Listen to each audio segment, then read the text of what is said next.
이번 주 목요일 미국 주식시장의 3대 지수가 다시 하락하는 모습을 보이면서 애플의 알파벳 A가 4%나 하락하는 모습을 보여줬었는데요. 이번 시장의 반등이 큰 반전을 보여줄 수 있을까요? 그리고 엔비디아는 고가로 시작했었지만 다시 하락하여 21일 이평선에 저항을 받았었는데 언제 다시 제대로 된 상승을 보여줄 수 있을까요? 또한 같은 날 테슬라도 3%나 하락하는 모습을 보여줬었는데 테슬라의 다음 중요 변동 포인트는 언제일까요? 안녕하세요 유튜브 시청자 여러분. 돈을 벌 수 있는 시장에서 가치 있는 투자를 하자. 미증시연구소의 최 선생입니다. 영상 처음 시청하시는 분들은 구독과 좋아요, 알림 설정하시고 장기적인 투자 정보 받아보실 수 있길 바랍니다. 자, 그럼 나스닥 차트의 분석부터 들어가 보도록 하겠습니다. 자, 나스닥의 최근 움직임을 보시면 좀 명확하게 아래로 기울어진 박스권 안에서 횡보하고 있는 움직임을 보여주는데 여기 이날 박스권의 하단부를 뚫고 내려갔다가 다시 올라오면서부터 지금까지 총 5일 동안 상승하고 있는 모습을 보이면서 천천히 박스권의 상단부와 가까워지고 있는 움직임이 확인되고 있어요. 그리고 다 아시는 사실이지만 박스권의 하단부는 지지선 역할이 되고 있고 상단부는 저항선 역할을 하고 있는데 만약 이번에 반등하는 힘이 부족하다면 그저 박스권 상단권과 가까워졌다가 다시 하락할 가능성이 크고 더 나아가 속도를 내면서 하단선을 뚫고 하락하게 된다면 지수의 움직임은 굉장히 위험한 모습을 보일 것으로 예상이 돼요. 자, 그리고 트레저 헌터로 나스닥 지수의 변동 포인트를 보시면 어제 17일이 트럼프 취임식 이전의 마지막 변동 포인트였고 다음 변동 포인트는 1월 23일이라 나와 있네요. 사실 트레저 헌터가 23일이라 해도 이제 이틀 뒤면 트럼프의 취임식이기 때문에 이번 변동 포인트의 정확도와 변동성이 어떤 모습을 보여줄지는 시장의 움직임을 좀 더 지켜봐야 알 수 있을 것 같습니다.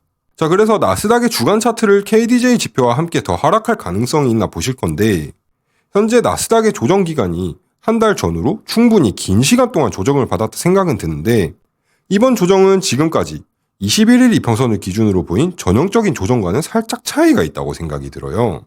차트에 표시되는 구간들을 보시면 지금 현재 보이는 조정들과 비교했을 때 이전의 조정폭들이 좀 더 깊은 하락폭을 보여줬었고 지금도 물론 21일 이평선에 근접해서 이평선을 살짝 터치한 모습을 보이고 있긴 하지만 이전의 조정에서 21일 이평선을 살짝 뚫고 내려갔다가 다시 올라온 모습을 보였기 때문에 공간적인 조정의 폭이나 움직임으로 보았을 때 살짝 차이가 있다고 생각이 되고 이전 영상에서 제가 나스닥의 매수 지점을 아래에 보이는 KDJ 지표에서 J값이 20을 하향 돌파했다가 다시 상승하는 지점을 잡으라고 말씀드렸던 적이 있는데 과거의 조정들은 이런 모습들을 대체로 다 보여줬었단 말이죠.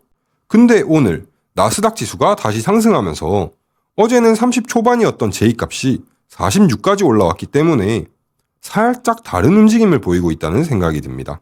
자, 그래서 만약 나스닥 지수가 이 상태로 올라가는 움직임을 보일 수도 있긴 하지만 만약 조금 더 조정을 받으면서 J값을 하향 돌파하게 된다면 이때는 되게 좋은 저점 매수를 할 수 있는 기회라고 판단해 주시면 될 것 같고 자, 그리고 이제 엔비디아의 차트를 보실 텐데 왜 영상 제목을 제가 엔비디아 상승 3 돌파 4라고 적어 놨는지 그리고 왜 테슬라의 다음 중요 변동 포인트에 대해서 집중해야 되는지 그 이유에 대한 자세한 설명 드리도록 하겠습니다.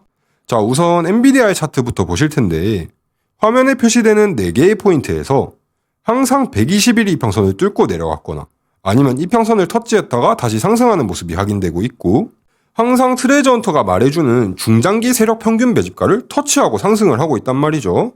8월 5일부터 8월 8일은 101달러, 그리고 9월 6일부터 9월 10일은 107달러, 12월 17일부터 20일은 128에서 129달러, 또 마지막으로 제일 최근에 보인 구간에서 또한 이 3일 동안 계속해서 중장기 평균 매집가를 터치하는 모습을 보여줬었는데요.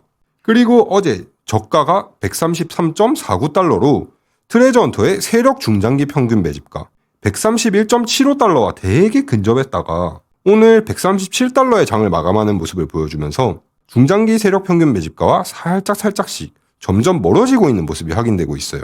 자, 그래서 제가 드는 생각은 오늘 나스닥이 다시 상승하는 모습을 보이면서 조정에서 벗어날 수 있다고 확신은 못 드리지만 만약 나스닥이 큰 문제 없이 다시 상승하는 모습을 보여준다면 131달러 부근에서 매수를 못하신 분들은 이제 좀 괜찮은 매수 지점이었던 가격에서 매수할 수 있는 기회를 좀 놓쳐버렸다고 생각할 수 있겠어요.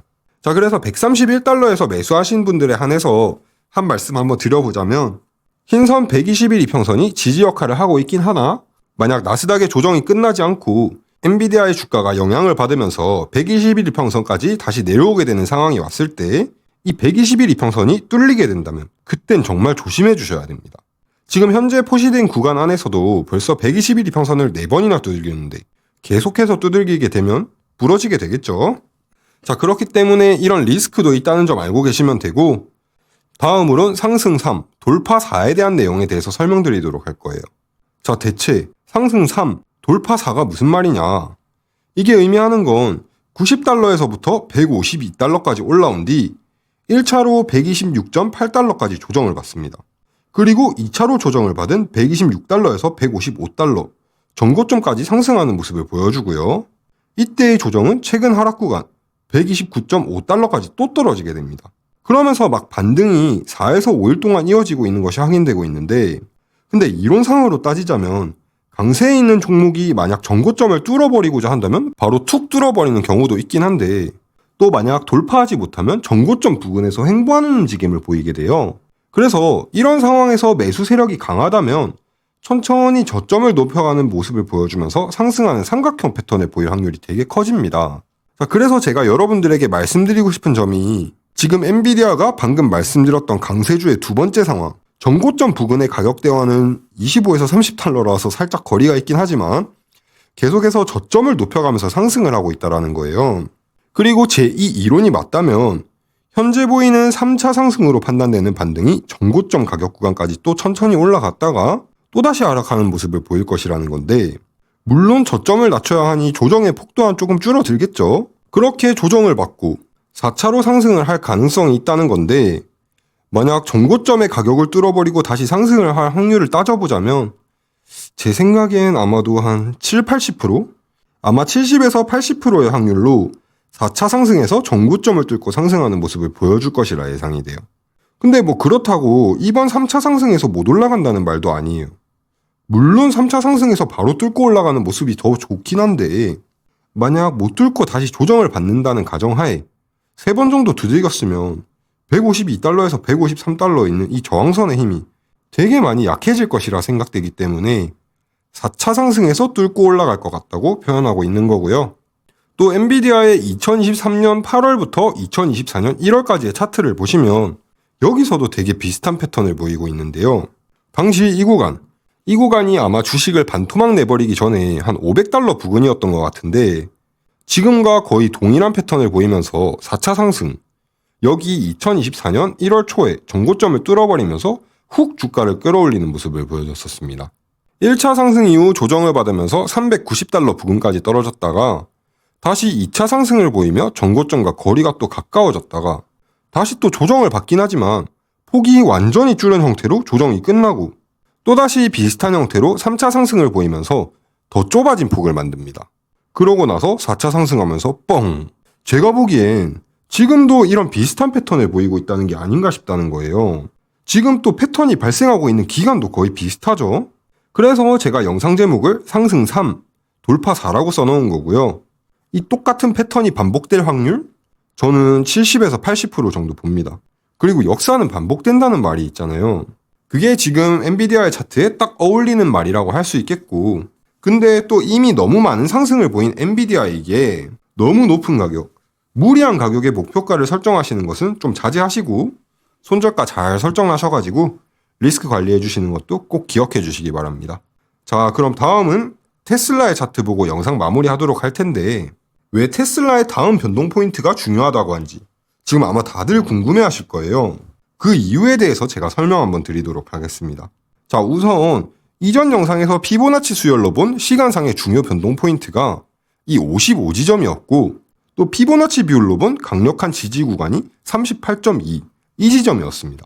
거기다가 저희가 걸었던 조건, 이 장대 양봉에 저점을 뚫고 내려오지 않는다면 테슬라의 움직임이 안정되었다고 판단할 수 있다 했었잖아요.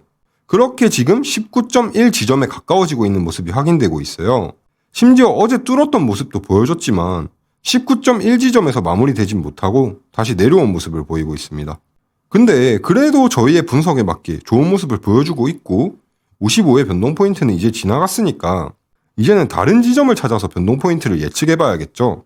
자, 그래서 최근에 보였던 전고점 488달러를 경신했던 캔들, 12월 18일의 캔들 기준으로 피보나치 수열 변동 포인트를 보면 다음에 바로 맞이할 변동 포인트는 이 21, 그 뒤로는 또 34, 55, 89가 있고요.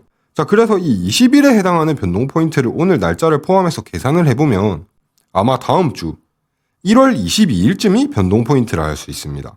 그래서 만약 이번 상승에서부터 22일까지 계속해서 상승하는 모습을 보여준다면 아마 20일에 해당하는 변동 포인트에서 하락 조정을 받을 것이라고 예상을 해볼 수 있겠고, 또 반대로 만약 방향을 바꿔서 20일 변동 포인트까지 하락하는 모습을 보인다면 아마 1월 22일이 꽤 나쁘지 않은 저점 매수 포인트가 될 것이라고 예상을 해볼 수 있겠습니다. 자, 그리고 마지막으로 테슬라의 차트를 MACD 지표와 함께 결합해서 보시면 제일 우선적으로 보이는 것, 영선과 근접한 영선 위의 지점에서 두 선의 교차가 일어나려고 한다는 것이 확인되고 있습니다.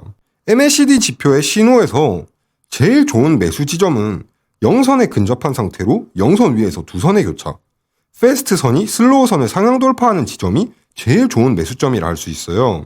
그리고 지금 그 매수 지점이 보일 듯한 움직임이 관찰되고 있고요. 또 여기를 보시면 영선 위에서 또 그리고 근접해서 골든 크로스가 일어나면서 상승했었던 모습, 그리고 또 여기와 여기서도 똑같은 모습이 관찰되면서 지금까지 주가를 확 끌어올린 사실을 알 수 있는데요. 지금 MACD 지표에 대해 잘 모르시는 분들이 꽤 있더라고요. 그래서 제가 MACD 지표의 제대로 된 사용법은 조만간 영상 준비 하나 해서 올려드릴 테니 잘 모르시는 분들은 조금만 기다려주시면 감사하겠고요. 자, 그리고 또 한 가지 더 좋은 소식은 테슬라의 주가가 계속해서 21일 이평선 밑에 위치하다가 오늘 21일 이평선 위로 올라온 모습이 확인되었다는 거고요. 또 트레저 헌툴로 테슬라의 현재 지지와 저항을 보시면 저항선이 어제의 고가 439.9달러에 위치해 있다고 하니 현재 가지고 있는 상승 공간은 좀 크지 않다고 판단됩니다. 그래서 좀 천천히 다음 주 트럼프의 취임식 이후의 상황을 지켜봐 주셔야 될 것 같고, 그리고 또 세력 매집 원가는 어떤지 보시면 테슬라의 세력 단기 평균 매집가가 386.9달러까지 올라왔다는 것을 알 수 있는데, 만약 테슬라가 다시 한번 조정을 받으면서 하락하는 양상을 보인다면 이 가격 386.9달러에서 저점 매수 한번 노려보시는 것 또한 또 하나의 전략이라고 알고 계시면 되겠습니다. 자, 이번 영상은 여기까지입니다. 제 분석이 도움이 되셨다면 구독과 좋아요, 알림 설정 부탁드리고 다음 영상에서 찾아뵙도록 하겠습니다. 미증시연구소의 최 선생이었습니다. 감사합니다.